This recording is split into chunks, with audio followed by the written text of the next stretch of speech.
Mtoto Josia Mwambene aliyemaliza darasa la 7 kijiji cha Majengo wilaya ya Mbozi mkoani Songwe amefariki dunia katika mazingira yaliyotajwa kuwa ya kushangaza baada ya kudonolewa na kuku tetea kwenye paji la uso. Tukio hilo limezua simanzi na mshangao mkubwa kwa wakazi wa eneo hilo, huku baadhi wakihusisha kifo hicho na imani za kishirikina kutokana na mazingira ya tukio.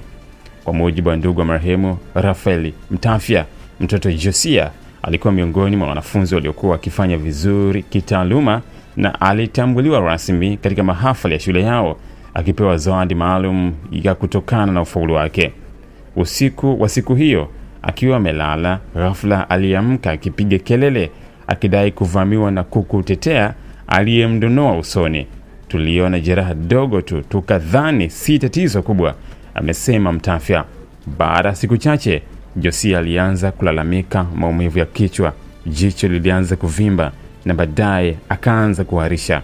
Alipofikishwa hospitalini, madaktari walibaini hakuwa na ugonjwa wote, hali iliyowafanya wazazi wake kumpeleka kanisani kwa maombi. Hata hivyo, hali yake iliendelea kuwa mbaya hadi kifo chake. Wakati wakazi wa eneo hilo wakihusisha tukio hilo na imani za kishirikina, wataalamu wa afya wanasema huenda kifo hicho kimetokana na maambukizi ya bakteria hatari iliyosababishwa na jeraha alilopata baada ya kudonolewa na kuku huyo.